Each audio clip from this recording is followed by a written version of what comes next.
د لیوال ملي پوهې پروګرام وسایل نه همت اړین دی. د ټکنالوژۍ په مرسته زده کړه په هر کور، هر ځای، هر وخت او هر عمر کې پرته له ښوونکي او ښوونځي. په سبق به پیل وکړو. د پښتو لیک کتاب مو راواخلئ. زموږ د نن ورځې سبق دی س یا سې. س یا سې د پښتو په تورو کې شپږم توری دی چې د نن ورځې په سبق کې به ووایو. د کتاب شپږم مخ راواړوئ. په دغه زرغون رنګي چوکاټ کې دغه په تور رنګ غټ د سې توری لیکل شوی دی. دا ګورئ، دا غشي چې له پورته له ښکته ځي او بیا کیڼې خواته تاویږي او په کیڼ لوري حرکت کوي، بیا بیرته پورته خواته خیږي. دا راښیي چې سې داسې لیکل کیږي. د سې شکل او نوم مو وپیژندل. اوس د سې په غږ خبرې کوو. اوس دا ګورئ، سې توری په کلمه کې څنګه لیکل کیږي. دا ګورئ، ثمر او ترې لاندې ثواب لیکل شوی دی. دا ګورئ، د ثمر په نوم کې یو ځلې او د ثواب په کلمه کې هم یو ځلې د سې توری راغلی. سې د ثمر د کلمې په سر کې د لیکل شوي سې توري غږ دی لکه ثمر. تاسې ووایئ ثمر، بیا ووایئ ثمر.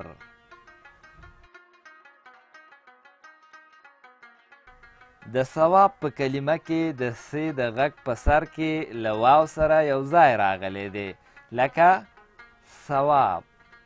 ما څو ځلې کلمه یاده کړه. کلمه څه ته وایي؟ د څو تورو له یو ځای کېدو کلمه جوړیږي لکه ثمر. شاباس. اوس مو چې د سې غږ پیدا کړ، په دې هم ځان وپوهوئ چې د سې توری له نورو تورو سره د تړلو پر وخت په سر، منځ او پای کې شکل بدلوي. د سې توری په لیکنه کې 4 ډوله راځي. اول یوازې په خپله، دویم سې له بل توري سره په سر کې تړلی لکه د ثانیه په کلمه کې. دریم سې توری له بل توري سره په منځ کې تړلی لکه د نثر په کلمه کې. څلورم سې توری له بل توري سره په پای کې تړلی لکه د بحث په کلمه کې. اوس دا ګورئ، سې په کلمه کې څنګه لیکل کیږي. دا ګورئ، ثمر او ترې لاندې ثواب لیکل شوی دی. دا ګورئ، د ثمر په کلمه کې یو ځلې د سې توری په سر کې له میم سره یو ځای او د ثواب په کلمه کې هم یو ځلې د سې توری په سر کې د واو له توري سره تړلی راغلی. ګورئ، دا بل زرغون رنګي چوکاټ کې ثمر رسم شوی دی. پوهیږئ چې ثمر یې ولې رسم کړی دی؟ اندېښنه مه کوئ، زه یې درته وایم. دا د دې لپاره چې د ثمر انځور مو په ذهن کې ښه ځای ونیسي او په تورو د ثمر د کلمې لیکل یاد کړئ. د ثمر کلمه له 3 تورو جوړه شوې ده. سې، میم، رې توري چې سره یو ځای شي نو ثمر لوستل کیږي.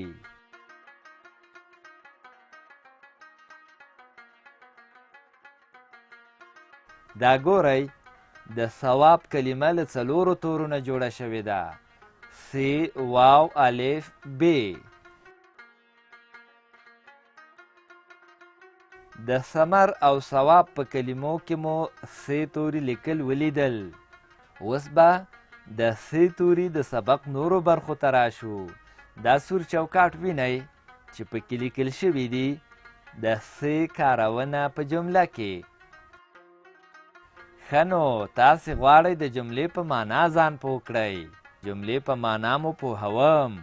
ښه ورته ځیر شئ. جمله د یو څو کلمو یو ځای کولو ته وایي. لکه ثمر څه ته وایي؟ اوس لاندې دا تور چوکاټ وګورئ. په دې تور چوکاټ کې په شنه رنګ لیکل شوي دواړه جملې دي چې په هره کلمه کې د ث توري کارونه په سره رنګ روښانه شوي. ثمر څه ته وایي؟ ثمر میوې ته وایي. اوس په همدې تور چوکاټ کې په سپین رنګ همدا جملې بیا لیکل شوي دي، خو یو توپیر یا فرق پکې ښکاري. که رښتیا پوه شوي یاست دا توپیر یې ماته وښایئ. شاباس، تا په هر هغه سی توري ګوته کېښوده چې زیړ دی. ګورئ دلته دوه ځلې د سی توری راغلی دی.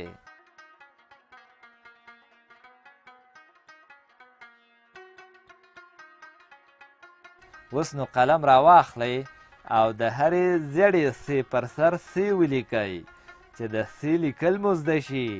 دا کار ځکه کوو چې د دې تور چوکاټ د پاسه په کیڼه خوا کې په زیړ چوکاټ کې درته لیکلي دي. د سی د کارونې ځایونه روښانه کړئ. د سی توري په سر کې شکل لیکو. ډېر ښه، په تور چوکاټ کار وشو. اوس راځو شنه چوکاټ ته چې نورې جملې زده کړئ. ښه کول ثواب لري. له بېوزلو سره مرسته ثواب لري. په شنه چوکاټ کې وګورئ دلته جملې په تور رنګ او هر د سی توری په سره رنګ راغلی دی. اوس په همدې شنه چوکاټ کې په سپین رنګ همدا جملې بیا لیکل شوي دي. دا ځل مو هم د نښې منځو ویشت. په هر هغه سی توري مو قلم کېښود چې زیړ رنګ لري. دلته هره سی په زیړ رنګ لیکل شوې ده. یوه سی د ثواب د کلمې په سر کې د واو له توري سره یو ځای راغلي او بله سی هم د ثواب په کلمه کې د واو له توري سره یو ځای راغلې ده.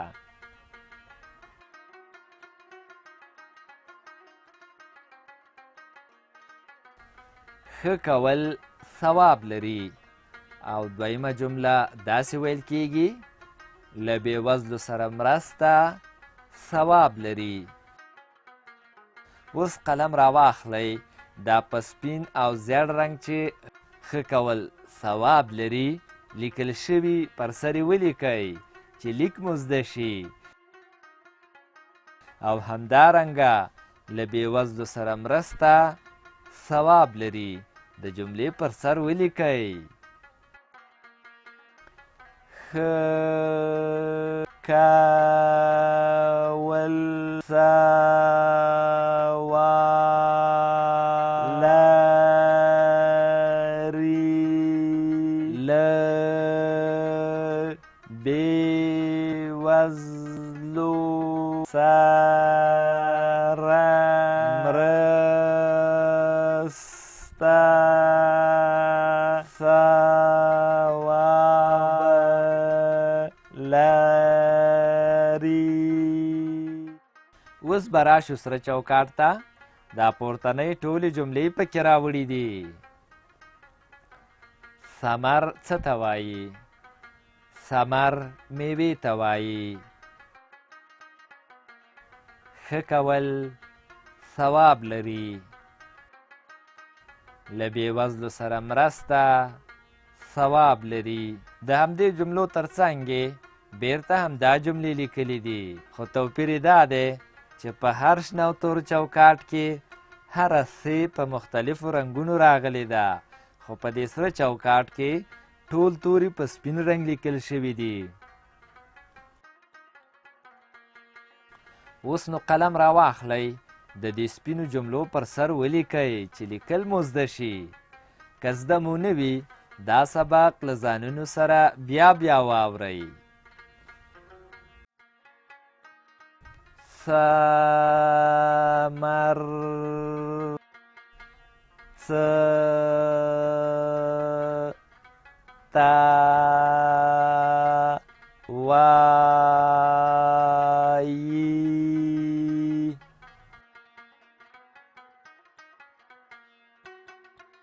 ثمر میوه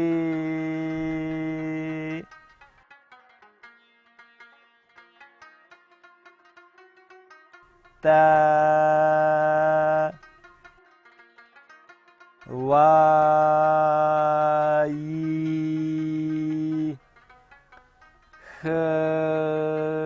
کول سوالری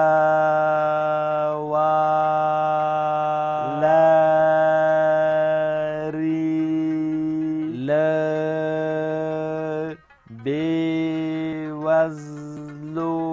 سره مرسته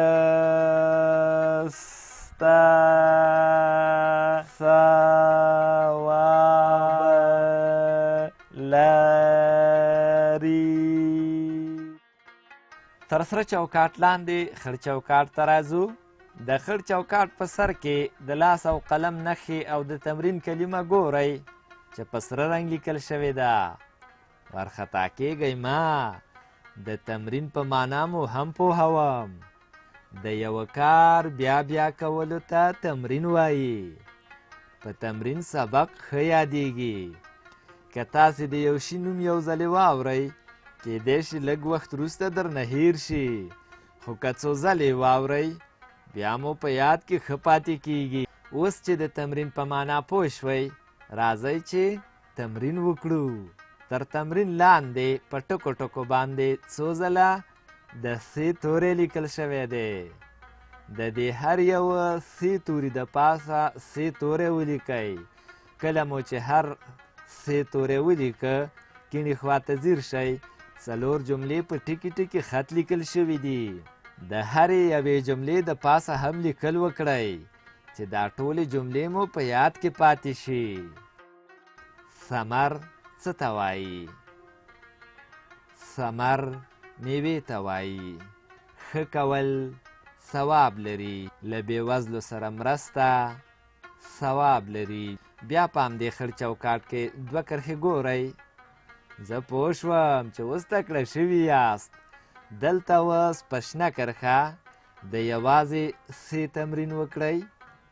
د سې توري یوازې شکل لیکو. او په سره کرښه د بل توري سره د تړلې سې توري تمرین وکړئ. په زیړه کرښه ثمر څه ته وایي ولیکئ، او په توره کرښه ثمر میوې ته وایي ولیکئ. د سې توري یوازې شکل لیکو. د سې توري یوازې شکل لیکو. د سې توري په سر کې شکل لیکو.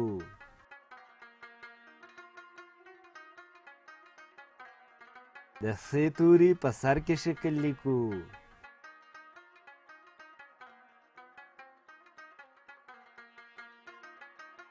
د سې توري په منځ کې شکل لیکو. د سې توري په منځ کې شکل لیکو. د سې توري په پای کې شکل لیکو. د سې توري په پای کې شکل لیکو. د سې توري په پای کې شکل لیکو.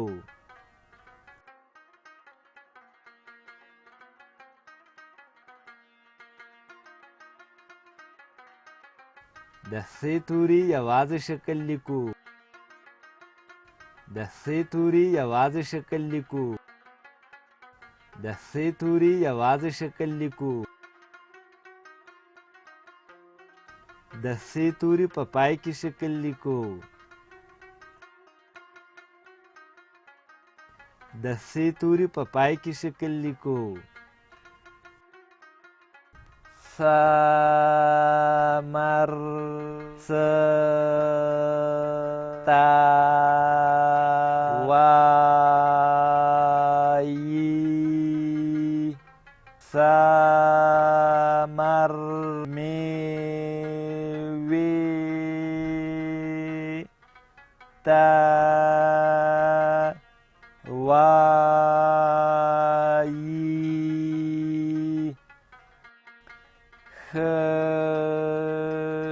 کول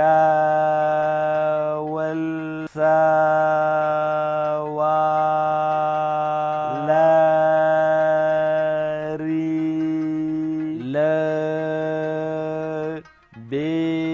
بېوزلو سره مرسته ثواب لري ثمر ستا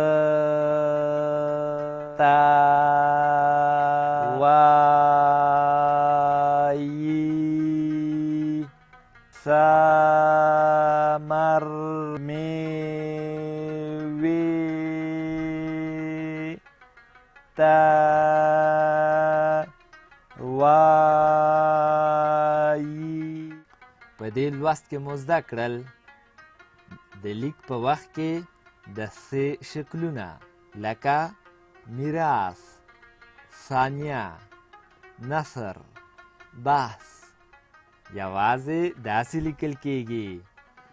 له نورو تورو سره ګډ په سر، منځ او پای کې داسې لیکل کیږي. کلمې مو زده کړې: تمرین، جمله، روښانه، ځایونه، کارونه، ثمر، ثواب، میراث، ثانیه، نثر، بحث، څه، وایي، میوې، ښه، لري،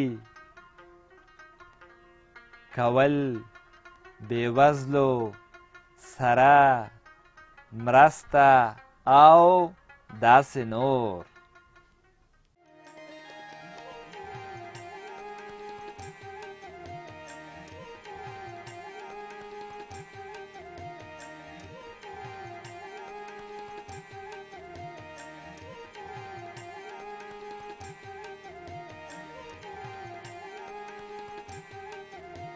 له دې ویډیو سره د لیک کتاب په زده کړه کې ډېره مرسته کوي.